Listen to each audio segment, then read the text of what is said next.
Let glory shine. From the ashes I rise. Every scar a story, every tear baptized. This is my freedom, this is my climb. Let glory shine, it's the power inside.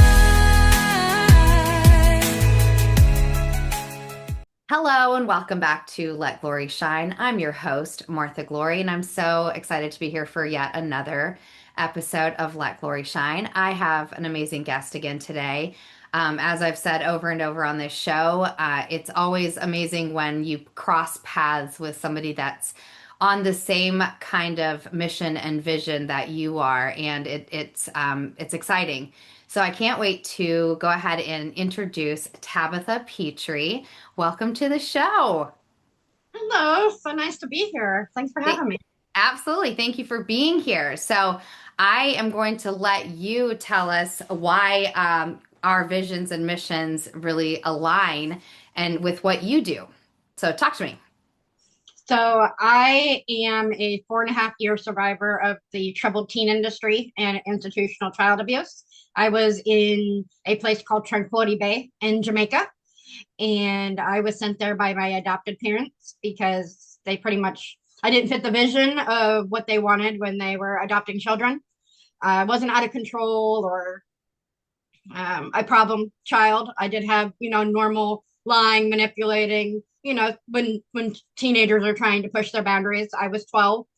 But my parents sent me away to Jamaica, and I spent 4.5 years there where I experienced and witnessed physical, emotional, mental, and sexual abuse at the program.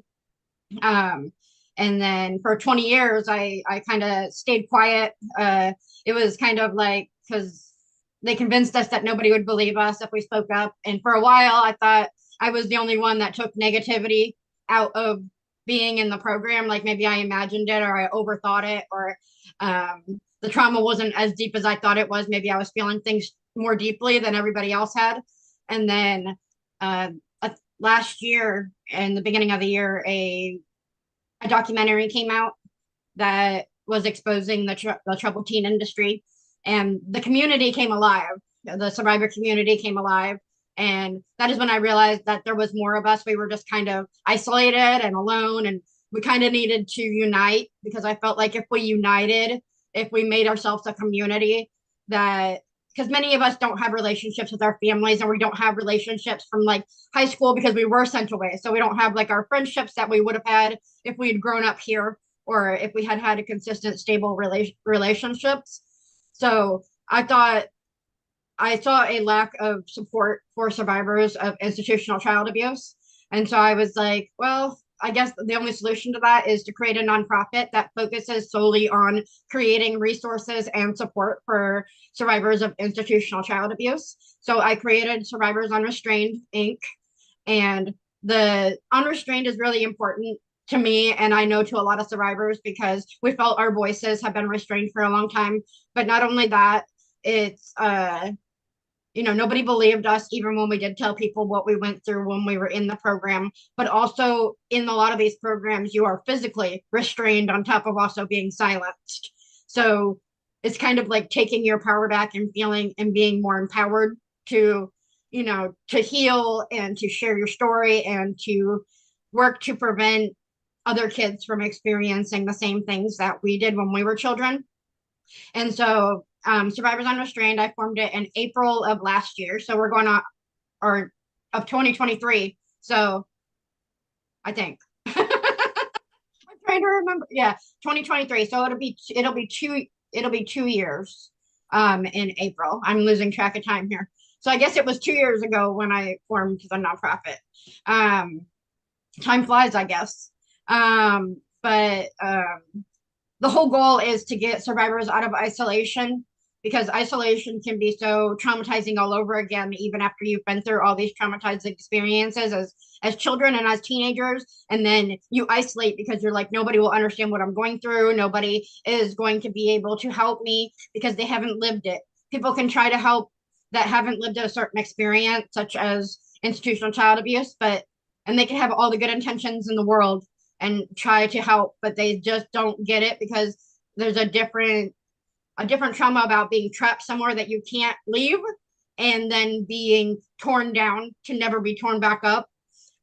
Which I don't believe in that anyways. I don't think that there should ever be a thing as somebody torn down to be torn back up. I don't think that that's necessary. But the saying is, we're going to tear you down to build you back up. But in these programs, that doesn't happen. There's no building back up. It's tear you down so that you will do exactly what we say, exactly how we say it. And if you don't, then you're going to fail at life and nobody is going to want to be a part of your life. And so I started creating a actual survivor community.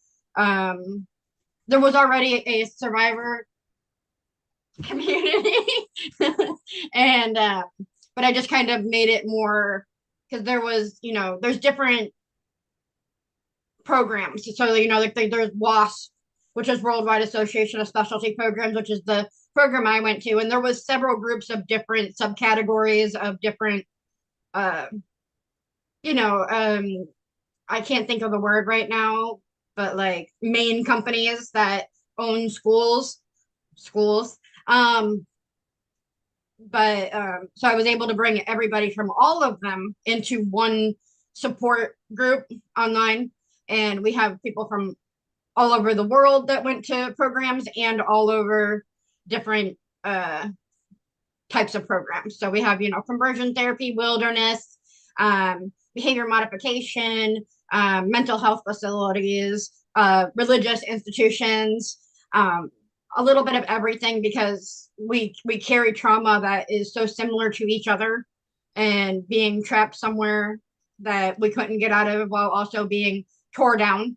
And I thought that was so important to be able to just, if you're having a bad day, somebody that can understand exactly what you're going through. Because we have certain quirks and certain things that we do. Like, I know I apologize all the time for things that don't need to be apologized for. Like, I'll accidentally say the wrong thing and I'm like, I'm sorry.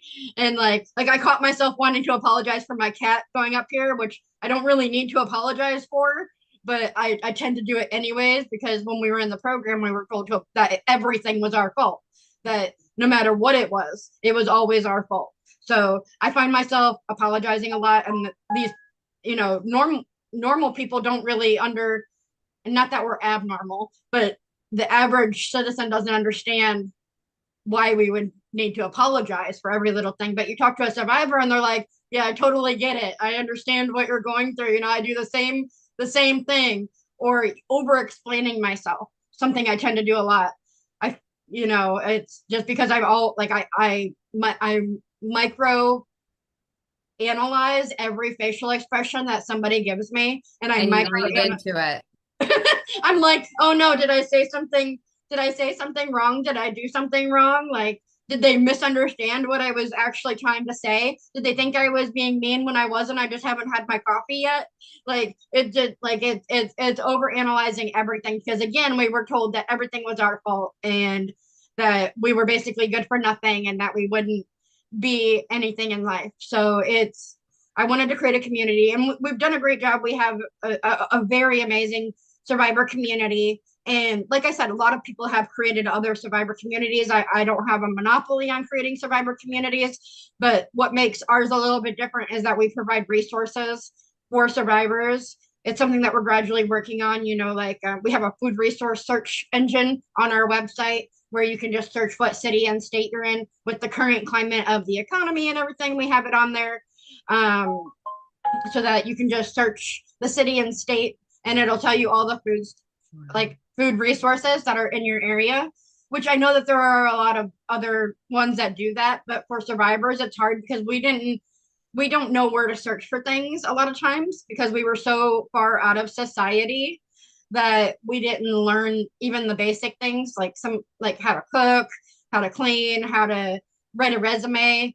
A lot of us still have trouble understanding job benefits like 401ks and PTO and health benefits. Like, it's because we were so where you would normally learn about those things, we weren't taught it growing up, and we were just given the self-taught education where you go at your own pace and all you have to do is read a chapter and do the test and get 80% and you pass. And there was nothing about, job searching or cooking or any life skills at how to deal with other people, how to successful relationships, nothing like that. So we're trying to provide those kind of resources, basic home repair, basic mechanic work, basic cooking skills, but then also the financial support as well is something that we're working on. We're a very small nonprofit. We don't have a lot of money, but it's something that we're working on gradually. Nonprofits surprisingly take a very long time to become successful, believe it or not. Somebody looks at Goodwill but doesn't realize that Goodwill's been around for many, many, many years, and that's why they've built relationships and they've grown, or we're very, very small. But we did just recently do last for November. We're able to help 14 survivor families with grocery gift cards. So that was amazing, and I loved that because we were able to feed. It wasn't just 14 people; it was 14 families. So and I mean, some of them were single, but the to be able to do that, to make sure that survivors are fed and only focus on survivors, because there's so many nonprofits out there and they do great things, but they don't, they help everybody. And to be able to focus on survivors who lack so many resources, and they lack, the help that they need, to be able to focus just on survivors of institutional child abuse it makes me happy, because we've been in the background and unbelieved for so long, some for 30 plus years. And it's kind of crazy because doing this interview today, because tomorrow will be 25 years to the day that I was sent to Tranquility Bay. I was sent on December 5th of 2000. So Wow. Wow. Tabatha. Wow. I want to circle back because you mentioned so many important things that I want to draw the parallels for. When I'm hearing you tell your story, and then I'm hearing you talk about the journey after you got out, right? I don't know your escape story or how you ended up leaving, which I'd love to hear more about, but I can just imagine the things that you're talking about, the feeling of everything being your fault, the feeling of no real identity, right? Because they completely tear you down and they don't build you back up, because if they build you back up, then you would have the power, right? And so they have to keep you small, they have to keep you isolated, they have to keep you in fear, right? And so I just drew so many parallels from the things that you were saying, because we don't know how to ask for help when we first get out. I've been out of my situation now for 21 years in December as well. And so I look back at how deficient I was when I got out, how ill prepared I was, how I didn't have tools of any kind to navigate this world that I had to enter, right? Talk about writing checks, talk about, like, I was able to do laundry and cooking and cleaning and those types of things because my family taught me some of those things. But when I was in the compound, I did not have those same types of building skills or life, the real life skills that needed to be accumulated. So you get out and you just feel like, how do I even, where do I go? How do I start navigating all of that is, right? And then there's the internet, which you're like, that wasn't there when I went in. What are, like, there's just so many things had changed from the time that I went in to the time that I came out. And so I had like no tools. And so when you were talking, I was like, yep, yep, yep, because it's so similar, even though they're two completely different experiences. The effects on our nervous system are the same, because trauma is trauma, as you know. The effects on the emotional and mental capacity and like those are the same. And so, wow, wow. I just really, really respect what you're doing and what you're building, and I'm so proud of you. And you are absolutely right. It's so often that there's people from my cult that haven't spoken out in 40 years that they've been out because they still have so much fear. What if I talk bad against the cult? My life will turn to shit, right? Or what if I have bad thoughts towards this? I'm going to, whatever, because that's how we were programmed. And so when I finally found my voice after I'd been out nearly 18 years, when I finally found my voice and you have this awakening, and I know you know what I'm talking about, Mhm. and you're like, I can never be silenced again. How did I stay silent for 18 years? But the truth is, you have to go through a rewiring. You have to go through a reprogramming. You have to go through a de-brainwashing. And that's Yeah. real. That's real. And so I want you to talk about how those types of things, how you had to go through that part of the process, because that's what people need to understand is that it's not like you leave and it's like, and we're back. It really isn't.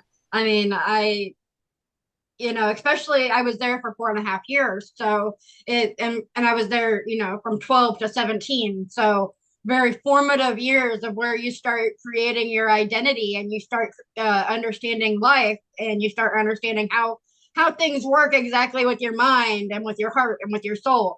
And so I feel like, especially with children that are in here when they're creating their own identity and they're creating who they want to be, and you're being told all these negative things about yourself, it starts you believe it because that your mind is looking for ways, looking for the environment around you to form To who you're support going to it. be. Exactly. And so um we can start with how I got out because you had mentioned that, but so I actually really thought I was going to be there until I was 18. And for a lot of programs, what happens when you're 18 is you can sign yourself out, but you usually get a plane ticket to somewhere you're not from, and either $20 to $50. So my exit plan is what it was called, was $50 and a plane ticket to Miami, and I'm from Michigan. So that was my exit plan, and I had my diary entries. I was counting down the days. I had unrealistic meal, like grocery lists of how much I thought things were going to cost, and a plan. And I really thought I was going to be there until I had to sign myself at 18. But it, it was about, because I got pulled in March of 2005 and I was 17. I had just turned 17 about a month and a half earlier. Or yeah, about 2.5 months earlier, my bad. And I was pulled by my parents. Why? I don't know. We've never talked about it. It's not something that we've discussed, mainly because my relationship with my parents right now does not exist. They disowned me for starting the nonprofit and for speaking out. Um, but I actually didn't go home when I got pulled. The same, I was uh, picked up at the airport by a family friend, the same family friend that suggested Tranquility Bay in the first place, and put in an apartment after I'd been in the program for 4.5 years and didn't know how to live on my own, in an apartment, and basically told, we've paid for a month. It's up to you to find a job and continue paying after that. Um, and then I was left alone in an apartment, and it was intimidating and scary because I had been around people for, first of all, for 4.5 years, and my schedule and everything that I needed was taken care of, so to say. I mean, wasn't a great job, but I mean, I did have food, if not unhealthy and disgusting. And we exercised, and we had a schedule. I had structure. And then I'm thrown into an apartment and I have no idea how to live an adult life at all. I have no idea how to find a job, how to write a resume. I don't even know the first thing about where to look for a job. Um, I have, and I'm just kind of thrown there. And I think I just went into survival mode,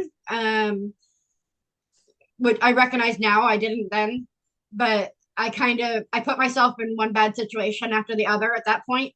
I didn't end up with on drugs or in jail or anything like that, but I ended up, like I said, I'm adopted. I ended up going back to live with my biological mom because I didn't want to be in an apartment by myself that I had no idea what I was doing. And that was not really the best decision for me. My mom's not really a stable person. We don't talk right now. We don't talk. When that didn't work out, I actually signed myself up to sell magazines across the country, door to door, which now I recognize as labor trafficking because they don't really pay you. They just travel you across the country. So I got myself into a labor trafficking type of situation where if you don't meet the quota, you get like tables overturned at you. And but there was some sort of structure, so it kind of felt like homey and like, oh, okay, and I was used to being yelled at and told I was worthless, which happened, there too. Like, oh, you're worthless and a piece of crap for, not meeting your quota today, type of thing. So it as much as it was bad, it felt kind of like I was at home almost.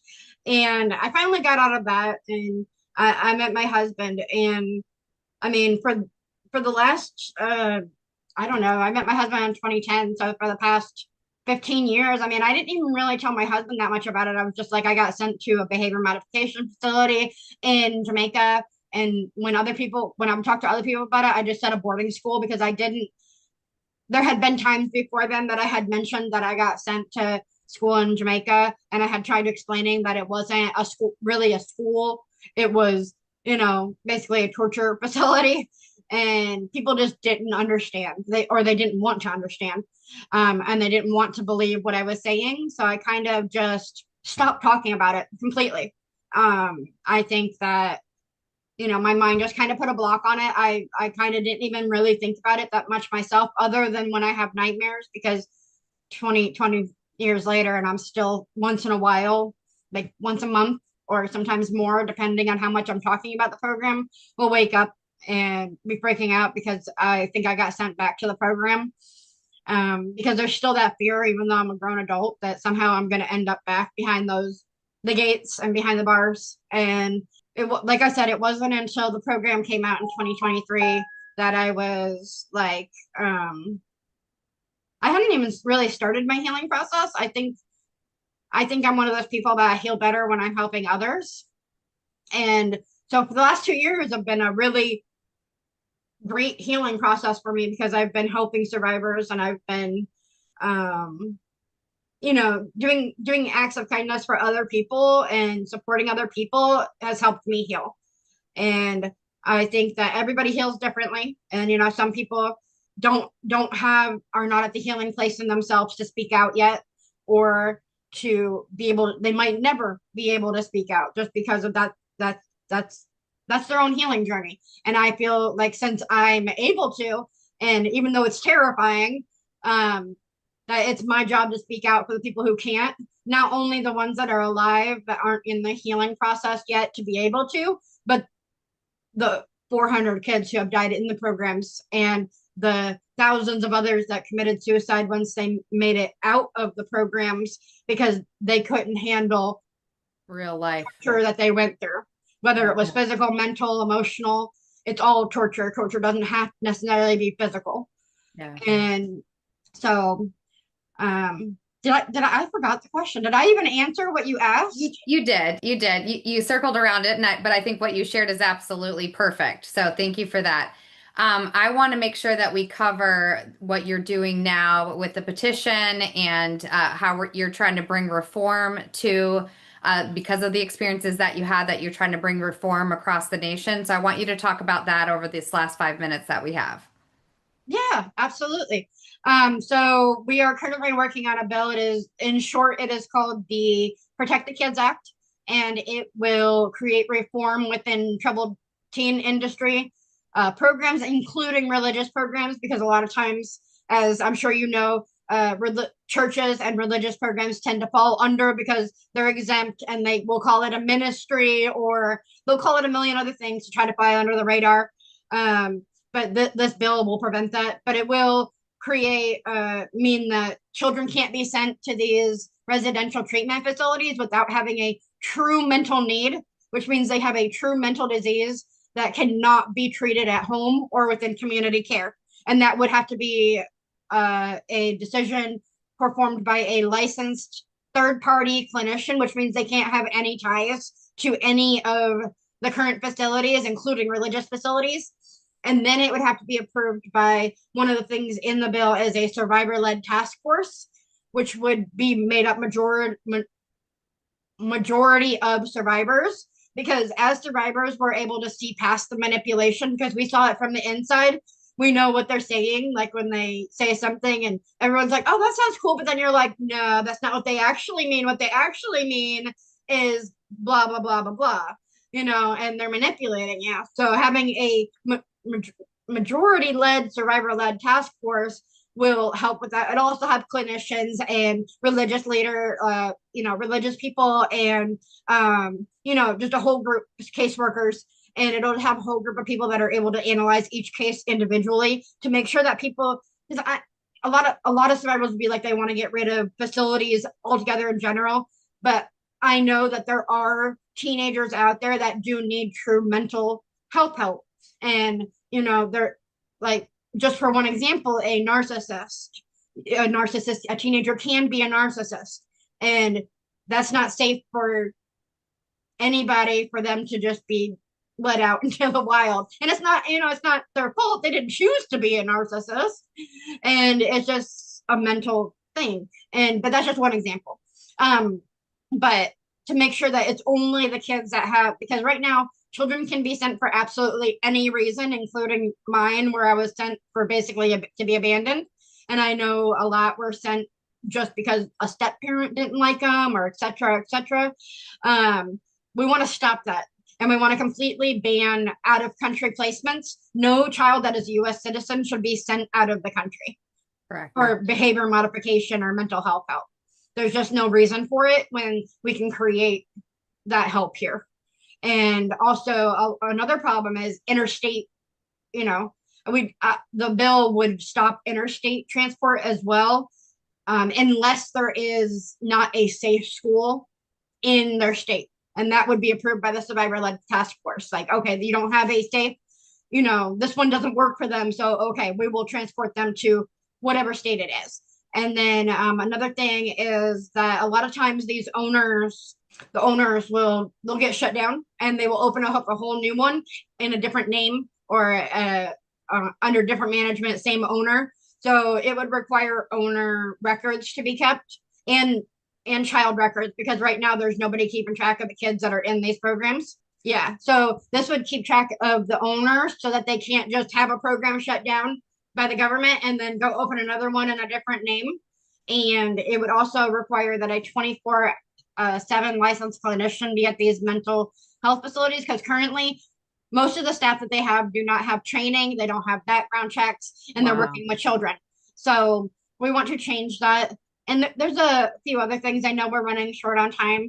It can all be viewed on the petition. I don't know if you're going to share that with the video. I will put the link in the video. Yes. But all the details are on that. But those are some of the main points of the petition. We just want to all around reform the troubled teen industry, because it's flown under the radar, and it is a privatized for-profit, and it's $1 billion industry that just flies under the radar, and a lot of people don't even know it exists. Yeah. Like, I'll be like, the troubled teen industry, or the behavior modification programs or wilderness camps, and they're like, and they don't know what it is, or they think that the out of control kids that have been like court ordered get sent there, which isn't true at all. They're misinformed. No. Yeah. And so yeah, I mean, that's the general overallness of it. We're trying to have the legislative packets sent out to legislators by the end of January to try to get a sponsor for the bill. But right now, any signatures on the bill is great, because it'll show the need for it. And Congress will be like, okay, well, 2,000 people have signed. That shows that there's a need for this reform. Gotcha. Okay.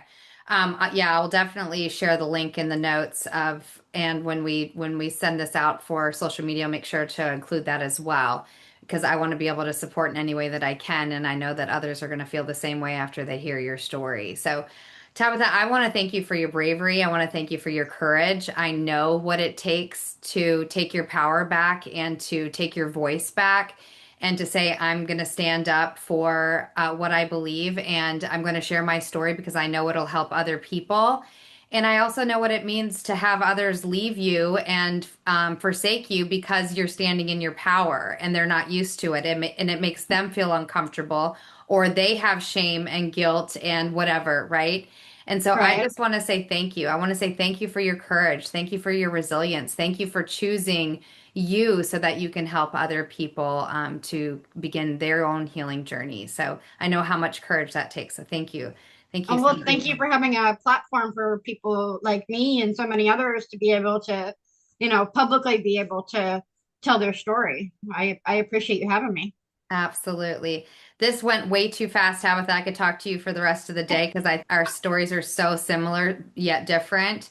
So thank you for taking the time to be on my show. I can't wait to put this out so that others, the ill-informed is always the crutch, right? Like, because when people don't know, you don't know what you don't know. And then when you know, it's like, oh, now I'm responsible for what I know. And so I hope others will step up to sign the petition as well. So thank you for being on Let Glory Shine. I will see you next week, same place, same station. Good night. Let glory shine from the ashes I rise. Every scar a story, every tear baptized. This is my freedom, this is my climb. Let glory shine, it's the power inside.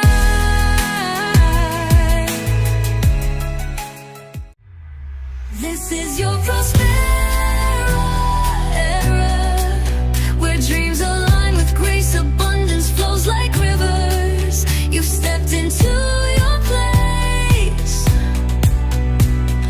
Rise, reign, and remember, you were born to shine. Welcome to your moment, Prospera, it's time. We hope you enjoyed today's show on Prospera TV Network. Make it a point to visit us on YouTube and catch all your favorite shows anytime you want. Interested in hosting a show of your own? Or advertising your business on our network? Contact Elena Rodriguez.